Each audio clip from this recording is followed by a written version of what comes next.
Alrighty, hello everyone. Welcome to SEO Unmasked. It's episode number 72 on what it's hard to believe, June 12th already of this year. Thanks for tuning in over the lunch hour. I'm Vindaletto. That's Garrett Graff. And we also have Steve Brownlee joining us. Thank you. What's up, guys? Nothing. Going to MN Search conference next week. If anybody else is going, hit us up. That's a fun one. Last year, me and Garrett went, and we met some cool people, but there was a whole lot of partying and very little SEOing going on. Well, isn't that like all the well, I guess. Yeah. We've been to a couple of boring ones, but Brighton SEO sticks to the partying as well. And PubCon was pretty lively in Vegas. Everybody that I asked, like, are you going to Brighton? You go to Brighton? And they're like, oh my God, we're going, but I don't know if I can deal with that shit show again. I guess everybody knows it's a big party. Yeah, it's pretty heavy. I mean, when the conference starts with a 6-hour-long drinking session, the official party, it's a lot of people come from London, and then they're quite happy to like let you buy them a Coke, and they give you their drinks vouchers. There's a lot of extra free drinks vouchers floating around as well. Nice. Yeah, I can't wait. So I still don't. I have my airfare for Brighton, but I don't have my airfare for PubCon, and it's because Amex is giving me shit with getting my points on my new Delta Platinum. But yeah, come on, Amex. If you don't buck your ideas up, his show caption's going to change from Vin Mr. Amex Stiletto to Vin Mr. Chase Stiletto. He's going to there you go. Stick it to you and switch to like United or something. Yeah, they were supposed to credit me 75,000 points after I spent like $3,000 on the card in the first month, and that turned to waiting 12 weeks, and 12 weeks came and gone. And today they tried to tell me that my purchases weren't eligible. So after a good hour of arguing with them on the Amex chat, they said it'll be resolved by Monday. So we shall see. And then I can make my first class purchase for airfare to PubCon. You need to get the Platinum business card, because then you get a rep and you don't have to deal with those people anymore. Well, this is the Delta Platinum at Amex. Does that work, or no, just I need the actual Amex Platinum. Maybe that's what I'll do for the next Word Agents business card. Just get a standard Platinum. I think it's worth it if you're going to have a bunch of Amex cards, because then you get someone that you can just phone up and talk to. Yeah, isn't a random person. Yep. But other than that, did you guys get to check out the Market News webinar that I did last week? I didn't know you did a webinar. We better share the link in the chat. Check it out. I'll throw it up there. So it was actually fun. Me and Jeff got to chatting just about content optimization, and I think we shared a few good tidbits. I'll put it in the chat here. Market News. And then next week I have a guest post going live with Rank Excel. So you guys had yours last week, and yeah, that went really well actually. That got quite a bit of traction by the looks of it. Definitely was worth contributing there. Yeah. Hopefully everyone enjoyed it as well. I put a lot of effort into that one because I haven't done a guest post for a while, so I wanted to share something we haven't really talked about before much. So hopefully you guys enjoyed it. Yeah, I've known Chris Lee from Rank Excel for years, and he's like recommended Word Agents in their course and whatnot. But now our buddy Andrew, or Andre, however you want to pronounce it, he purchased it through his alpha investors, and now he owns it. So we're going to be doing some guest posting for Rank Excel coming up next week. Is the first one. Cool. We did a guide on content templates. Exciting stuff. I don't know. It sounds useful to me. Yeah. Especially in this environment. But I guess we'll talk a bit more about that when we do the Google Core update later in the show. There you go. So yeah, let's jump into news. You guys are doing MN search next week. Yeah, that's right. Only two of us ever seem to make it. Vin's not making it this year, and I didn't make it last year. So next year, all three of us will go. But those guys gave it a pretty good review last year. It seems like with a lot of these smaller conferences, you get a nice opportunity to actually network. Brighton, you kind of have to plan a little bit who you're going to speak to because there's like 5,000 people in town and most of them are drunk.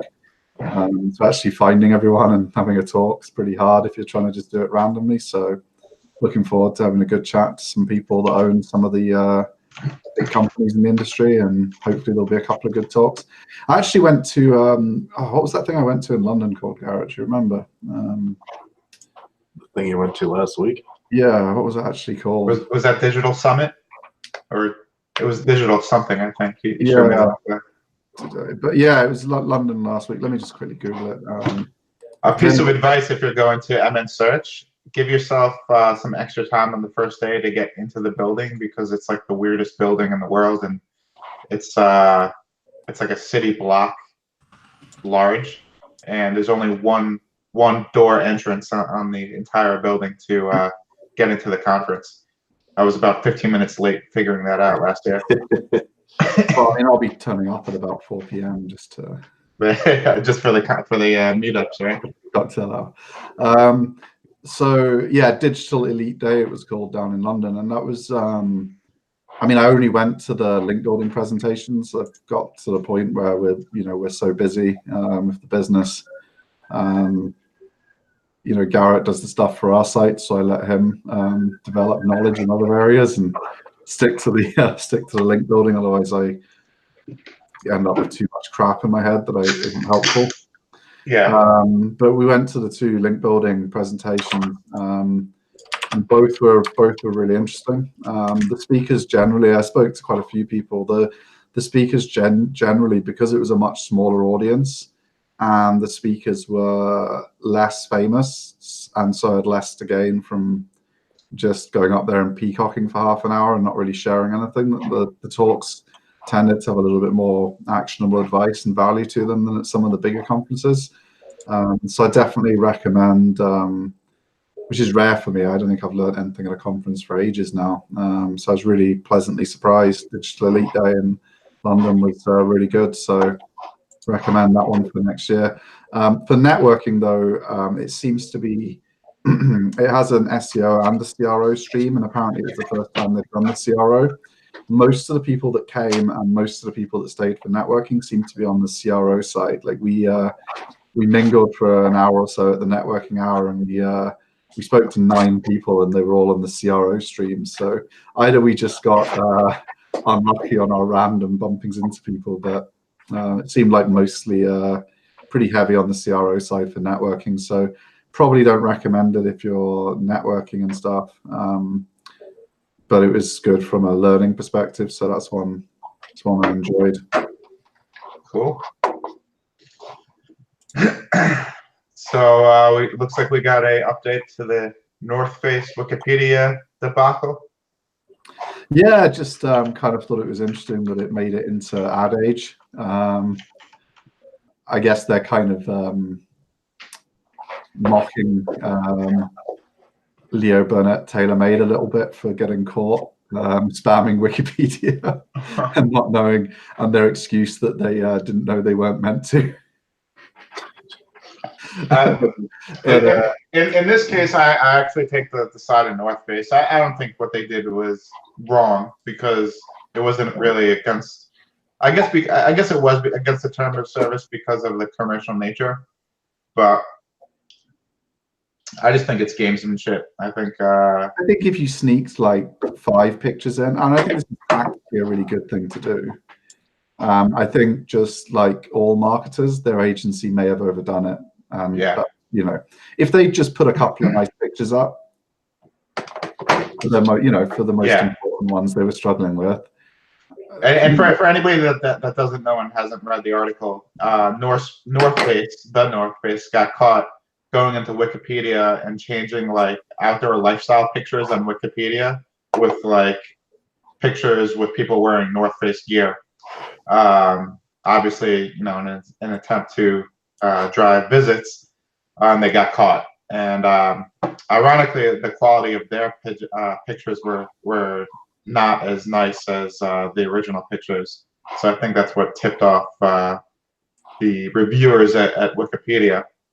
But again, well, the pictures were taken with the focus on the person wearing the clothes, and the background was like fuzzy and yeah. So obviously, when people are wanting pictures of the background, it's kind of stand out as a bit manipulative.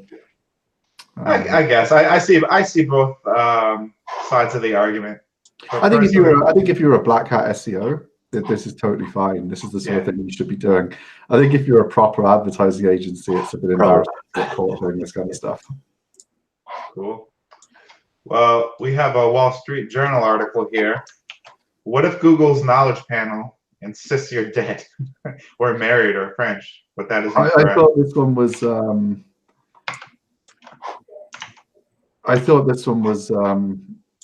it's a little bit worrying how hard it was for these people to try and get it fixed. I think it was my takeaway from this story. Google's giving pretty low. If it thinks you're dead, they might not fix it, or you might get it fixed, and then because the mighty machine learning algorithm sees so many fake articles saying you're dead, it changes it back for you. Since you obviously made a mistake confirming your aliveness.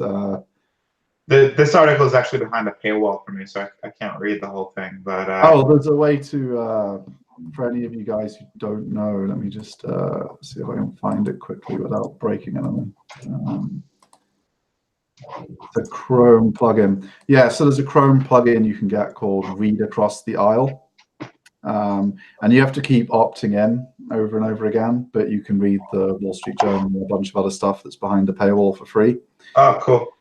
They're doing it because Read Across the Aisle, I think, collects data about people's political leanings based on the articles they choose to read, and I guess sells that to the newspapers. But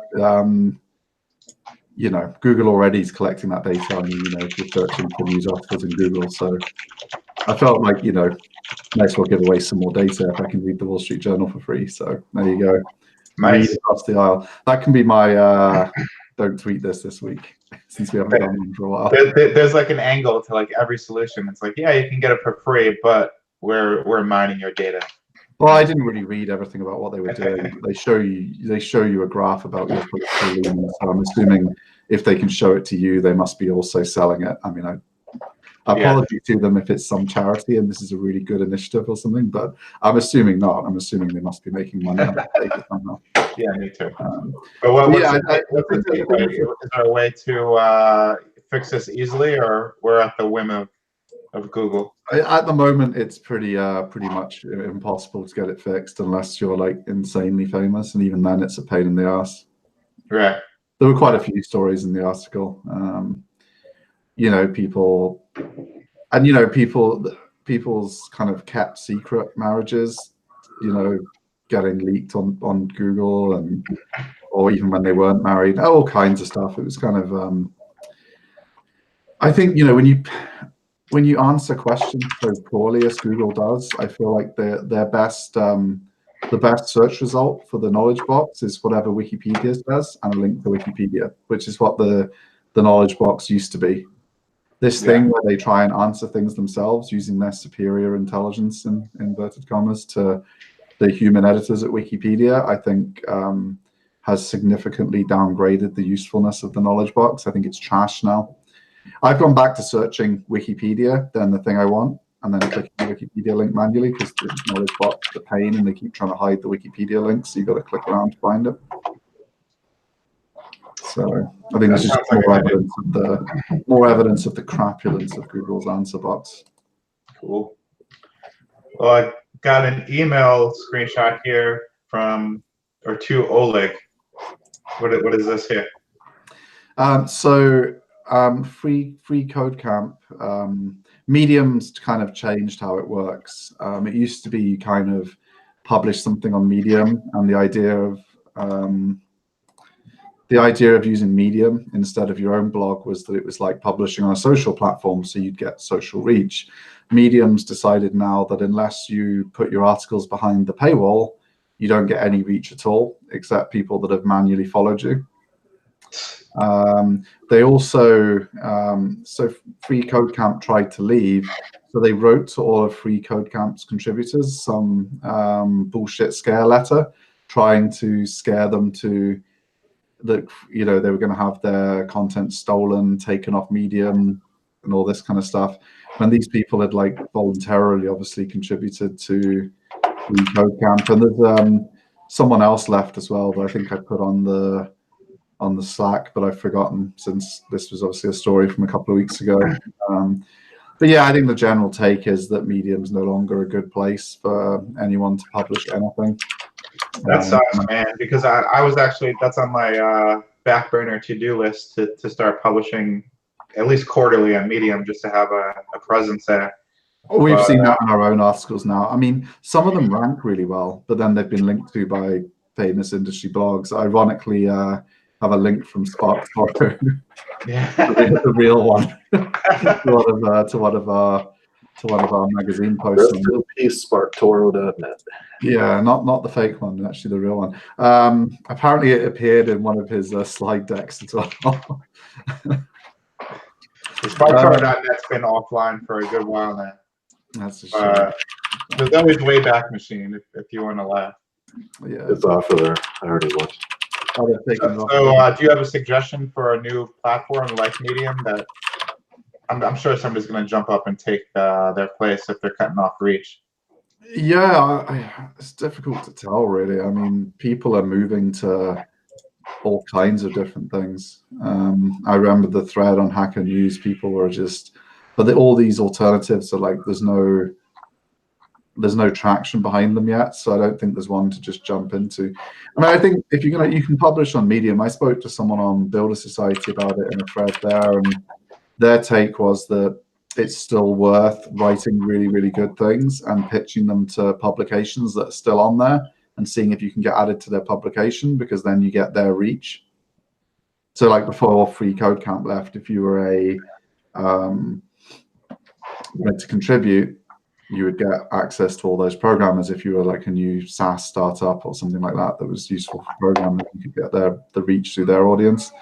So I think that's still worth doing for people, but just starting up your own publication on Medium now is going to be, you know, very hard on a traction front. You're not going to get much free exposure, and you've got to go behind the paywall to get any at all, and which obviously limits your ability to promote it to people. You know, it's just all problems after problems. So Yeah.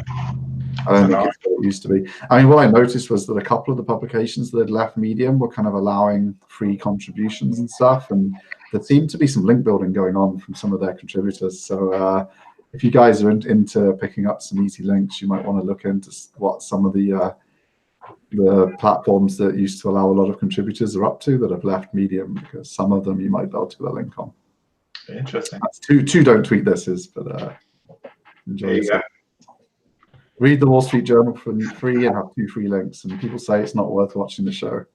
I just gave you like $500 in value, people. We usually get like about 50 visitors in total through like live, you know, watching it live or the recordings on every video we do. And I always get, you know, just from that 50 visits, I always get a ton of feedback. Like, I love what you guys are doing. Like, I learned, thank you for talking about this. I learned this, that, and the other thing. So we may be a little off the cuff, but I think we do a good job at giving away some good value here. We actually got some business out of the show, the episode that I actually said what we do. So we do link building, me and Garrett, and outreach, and ego bait, and link bait design. Vin's agency writes awesome content for your client sites or for your own sites. Yeah, we could do ad hoc work for you and or build you a custom team of subject matter experts. So hit us up. I think we should definitely tell people what we do now and then, though. I feel like we did like so many episodes. The one episode where I said what we all did, we actually got some business. So. We're just 3 weirdos that like to talk about SEO for no reason whatsoever. That is true. That is mostly why we do the show. if spending 5 seconds on what we do helps, then you know, I'll drop it in once an episode. There you go. So we got a tweet from Dr. Pete here. What's this all about? He was talking about SERP diversity update. So I guess Garrett's going to talk about that one a bit more in the main event, but Okay. Yeah, at the time he was just kind of talking that it was back on June 7th, so the update was just getting rolled out, and he didn't have a whole lot of data, just kind of, showing his initial findings and SERP diversity in regards to organic search, where you do a search for whatever, and the same domain happens to have the top 5 results. In Google is trying to do a better job. I ran into this yesterday. There's a SERP that I'm targeting where the main competitor, or not even the main competitor, that the competitor with the highest domain authority owns the top 2 spots for different URLs on the same domain, and then spots 3 and 4 are sponsored posts that they purchase on other big publications. So they actually own the top 4 spots through their own domain authority and through sponsored posts. So I'm not sure. That can be annoying. That's a good strategy, I think. But I think this diversity update was more to filter out, a single website that might have the first 5 positions. Yeah. I mean, I guess they're seeing less click-through, like they're not seeing the normal amount of click-through to those positions if it's just the same site over and over, because people have already looked at that site and they're going to want something else. So I guess it makes sense from a quality perspective that they would do something like that. I see that a lot in my niche, just because there's only like 3 to 5 competitors total doing what we're doing. So the top 2 usually get, duplicate listings on a single SERP. So that's actually something that we've been trying to figure out for a while. Yeah. But any good takeaways from Dr. Pete here, or we'll jump into it in the main topic? I don't remember there being much, because originally the tweet was right when it was rolling out, and he was just commenting on his initial thoughts. So I'm sure he followed up on it in the past week if you want to search it. But cool. Google proposes building XML sitemaps into WordPress core. That's pretty cool. Yeah, I think that's a good idea.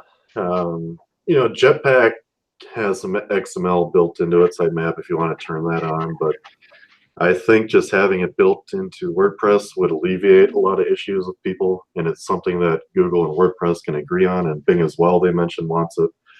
It would just be a standard way to do it that Google can control really easily, and no one's fucking up their sitemaps, and you don't have to fuck with it.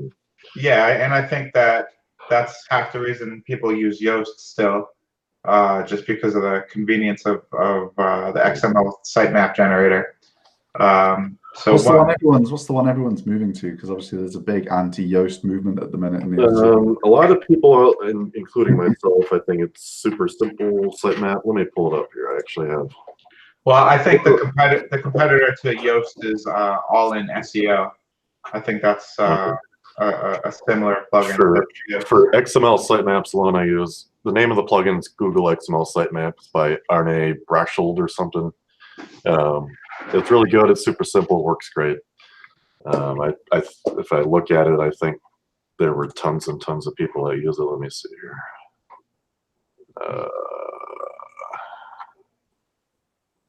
2 million plus active installations. There we go. That's a good number there. Yeah. It works good. It automatically updates. I think if you remember a year ago, I talked about I was using some other plugin that for whatever reason did not update the XML sitemap automatically for whatever stupid reason, and I was kind of upset, so I switched to this one. This works way better. It's all automatic. Yeah. I'm sure WordPress will implement it correctly, but there's also the anxiety of them doing it incorrectly, kind of how Shopify did a robot's text file incorrectly. But I'm sure. Well, I mean, I guess if Google is involving itself in the open source development, I mean, Google's generally a fairly good actor in the open source world. I think Amazon gets a lot of stick for being a not good actor from the open source community.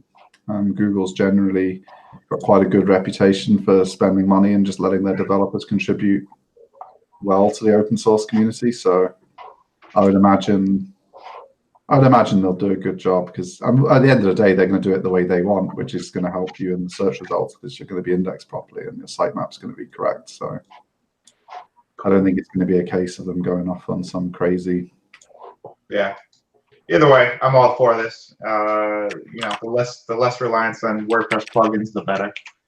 Oh God, yeah. You just want a nice, clean, simple core and your theme, and nothing else if you could get away with it. Yep. So this one I threw up on the list. David Farkas over at the Upper Ranks did a link building case study. And this one is pretty simple. It's just showing that links are the secret sauce still, and it's not changing. What he did is he spent 6 months launching a brand new site, and he posted up like between 25 and 30 high quality articles in those 6 months. Then he let the site sit and marinate for another 6 months after that, with absolutely no link building. It's just, the site building content itself. And then after that first year, he went ahead and did a link building campaign. I think he got like something like 103 links. And, the results are pretty damn clear. Within a month of him link building, traffic shot up from about 50 users a day to over 500 users a day. So you guys can check out the study, but I think it's definitive that links are still a huge ranking factor. Yeah. Well, I mean, Google says so as well, so that helps. Yeah. Well, the biggest thing that got debunked here is that great content will earn traffic on its own, and you'll just get traffic. He's got a year of waiting showing that that's not the case. So yeah, I mean, I think some people get lucky, or they're writing in a niche where it's easier to get attention and go viral, and you can't take from that you can just apply that to every niche. Some niches you're going to have to make something that's designed to attract attention and promote it to get any attention. Otherwise, right. So there'll always be people that can go up to a conference and they can show how they did it without doing any outreach, but it's not going to be something that you can just apply to every site that you try and work on. I think one of the speakers made that point at the Digital Elite Day in London, that it's all right if you're working for a big brand, and you can do things like Greg's here did, where they swapped the sign round backwards on one of their shops. Right. And then you got all these people taking pictures of it, commenting on social that they seem to have put the sign the wrong way around. All the local papers covered it, and you link to the campaign. If you're a big brand and you can do something like that, great. You should definitely do it. That's going to get you some more links and attention than making a blog post about the best sandwiches and promoting, because Greg's a sandwich shop, making a blog post about how to make a sandwich and getting some links to it from food blogs.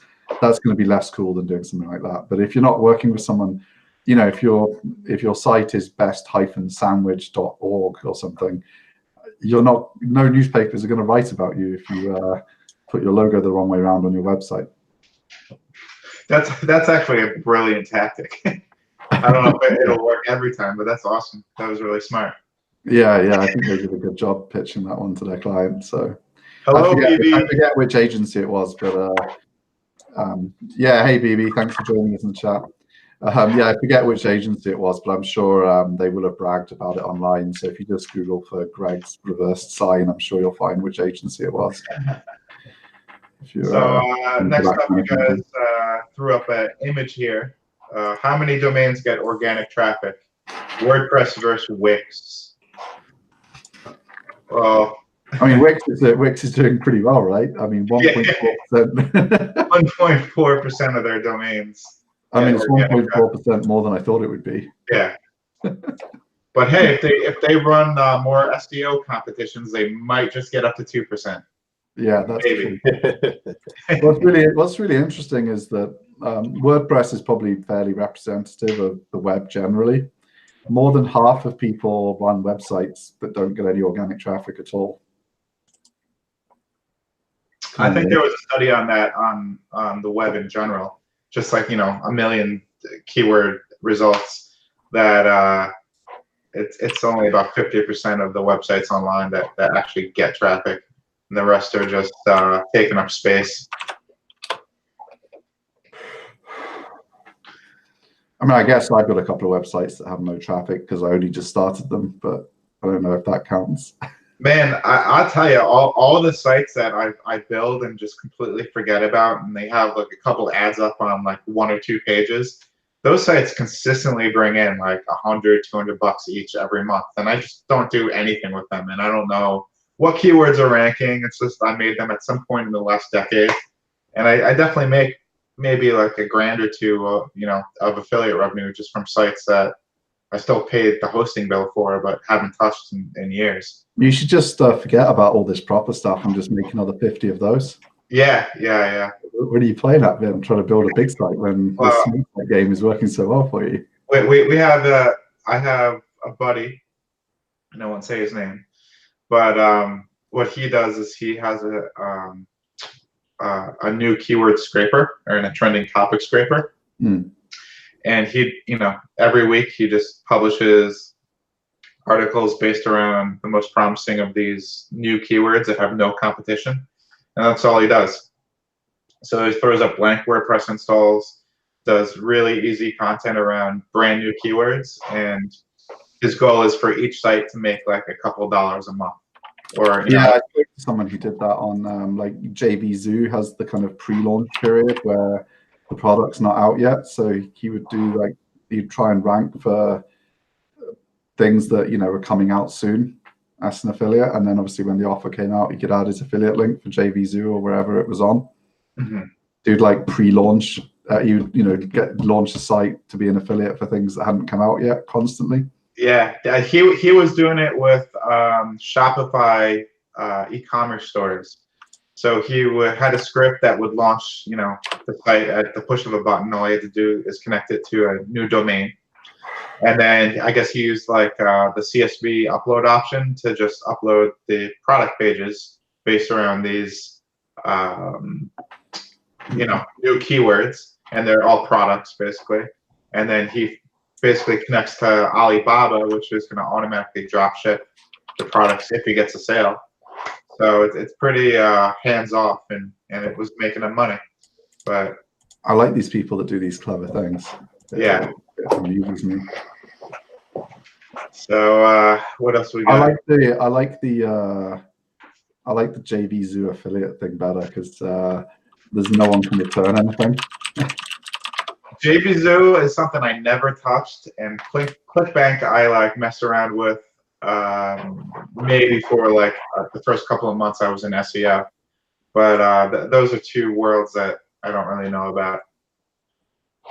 There we go. Apparently we're going to be live on Facebook at some point with the show, so keep an eye out for that. Just looking at the chat. Well, when we were using XSplit, I could stream to YouTube and Facebook from it.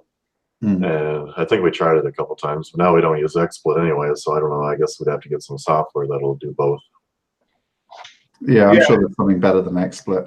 I mean, because I love the way Hangouts does the talk, the way you get a full person talking. I think that's better for the show than with all of us in little boxes. It would be cool if we could pull the Google Hangouts feed right into Facebook live chat, but I doubt that they let that happen.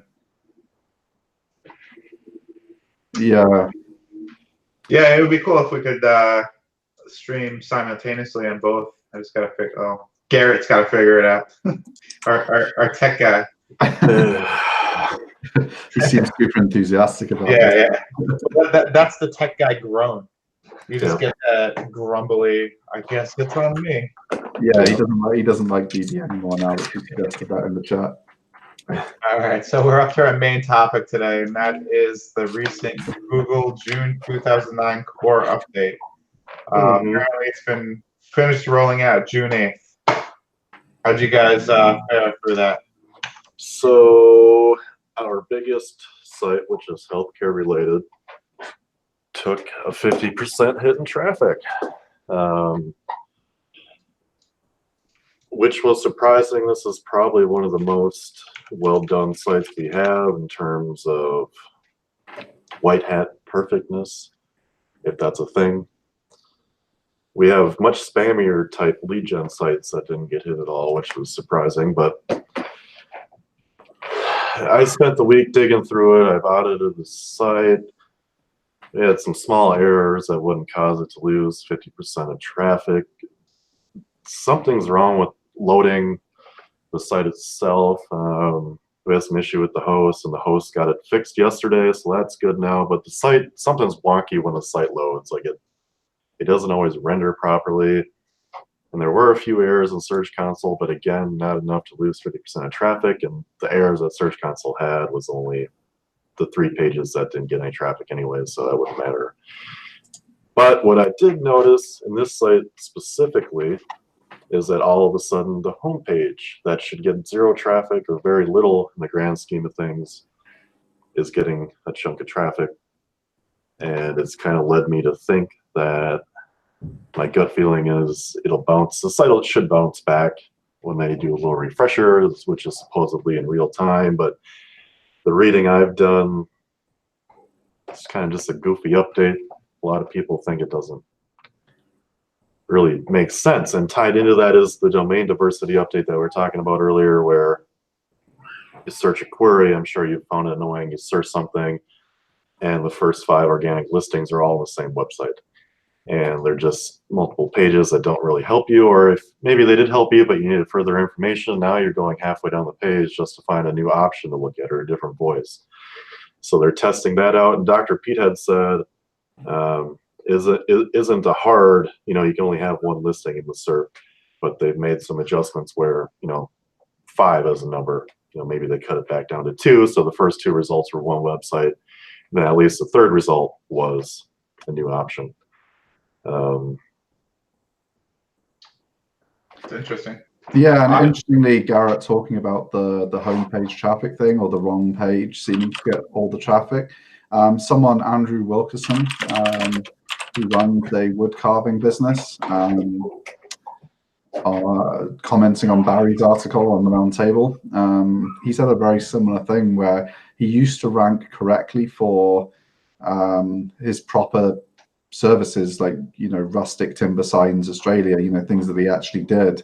Now he just ranks globally for wooden carved signs, which is not a high converting term for him because it's so general. He was converting people specifically wanting rustic style wooden carved signs. So but all of his traffic's now going to the wrong page and not converting, which is kind of similar to our homepage getting all the traffic, and obviously, which is not very useful to us. So, did you say that you saw Grindstone and Nick Eubanks talking about some weird cannibalization stuff as well? Yeah, I saw Nick Eubanks and Grindstone SEO having a quick chat on Twitter around.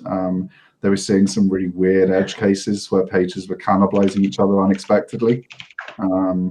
They didn't go into a whole lot of detail though, but I guess we had a brief conversation. Maybe something's goofy with the core update where, let's say you have a site about,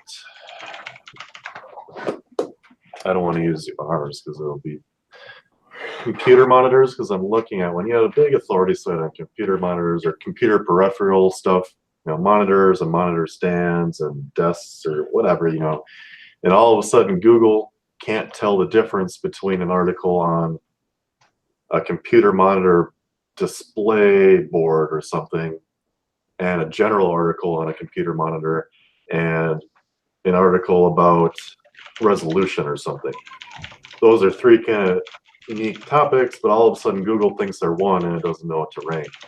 And that may have kind of happened to us, but I don't think it did, because the pages that got traffic before still get traffic. It's just cut in half. Yeah, and I don't think it's the links to the site. I mean, I know for our own sites, we don't, because obviously we have clients, we, sometimes have to give ourselves the less good links that are left over in our outreach rather than the very best ones. I mean, that goes back to they're not massively different. we have sites that we've built much shittier links to. That's true. And yeah. they didn't get hit at all. And, I mean, it's possible. looking at all of our clients on Ahrefs, SEMrush, and SERPstat, like everyone seems to have sailed through virtually. I mean, there's always one or two in every update that go up and down a little bit. There's always chop, but I've never seen a big update where we got hit at all, and we seem to be pretty much alone out of all of our clients. So I was a bit disappointed that we seem to have somehow shafted ourselves, but I don't think we've built, like Garrett said, we've built worse links to some of our more aggressive sites. So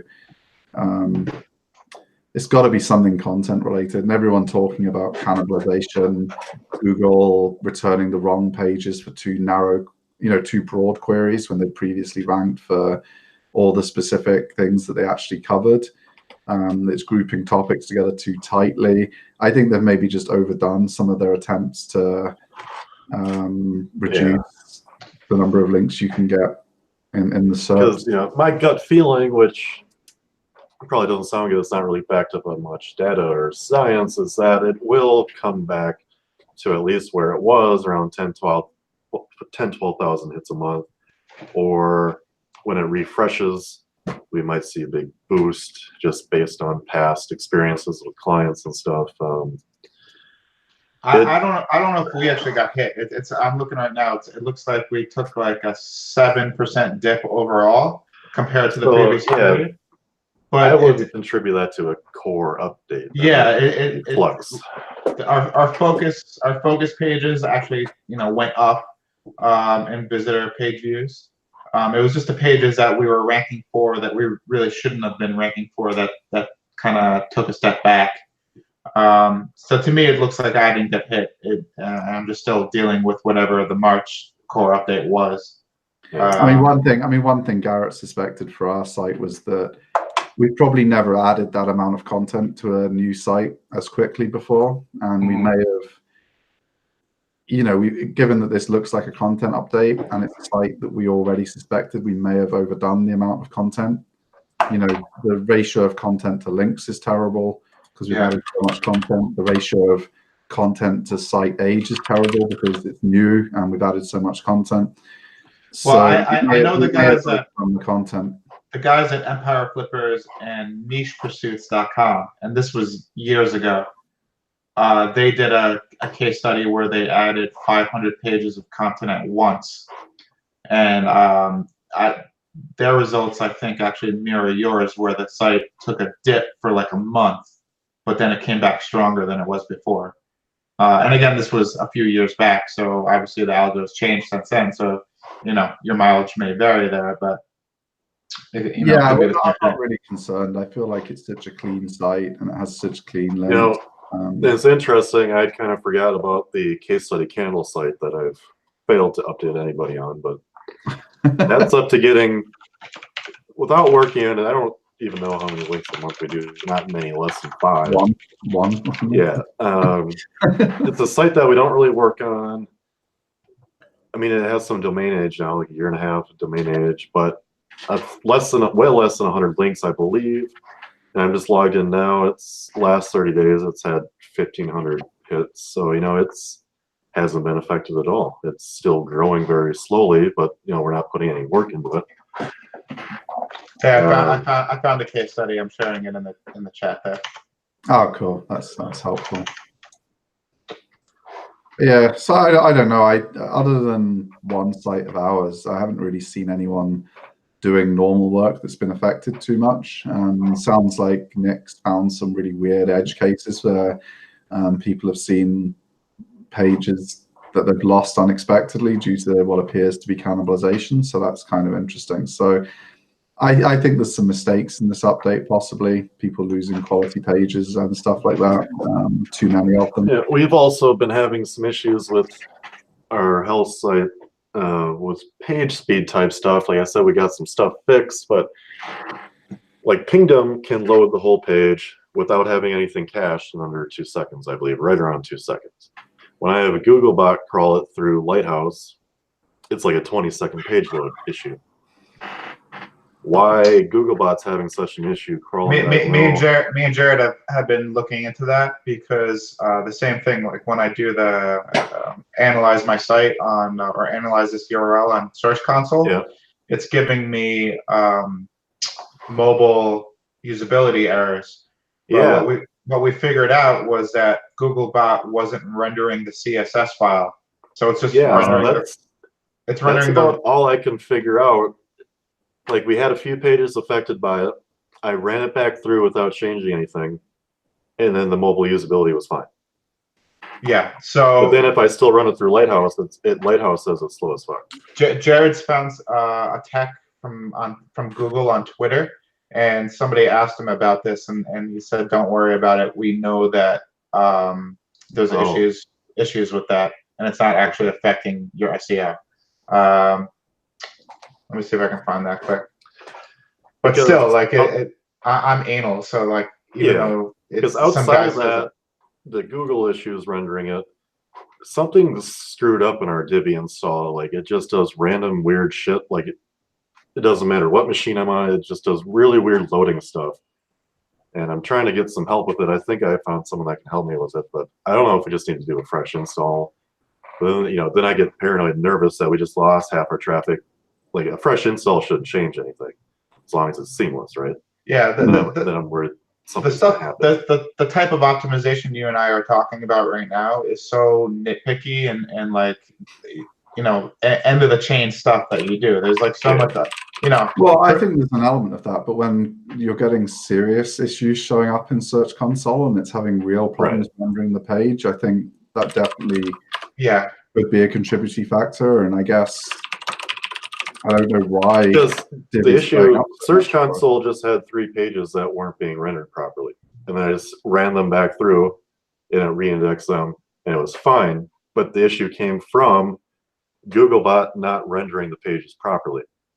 And, I guess what worries me is if there is some issue with Divi randomly fucking up a page load, all of a sudden, let's say it's one of our big money pages that Divi doesn't load it right. The server doesn't load it right. Googlebot gets screwed up. All of a sudden, Googlebot's like, shit, this page doesn't work. I'm not going to rank it. If that makes any sense, or my line of thought on it. I found the tweet. Hang on one sec. Copy link. Because I just ran our site on Pingdom from a UK server when our server is in Texas. It can load it fresh in 2.27 seconds. Here you go.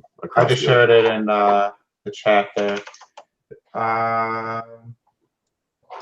They're getting, this one guy's getting a page partially loaded error. Yeah. And the guy from Google says, as long as you see your content indexed, you don't have to worry about this. And the guy says, yes, it's getting indexed, but Search Console sometimes sends alerts saying that a page isn't responsive, and the cause is that the CSS wasn't loaded. And the guy responded, yeah, sorry about that. We're working on improving the stability of those tests.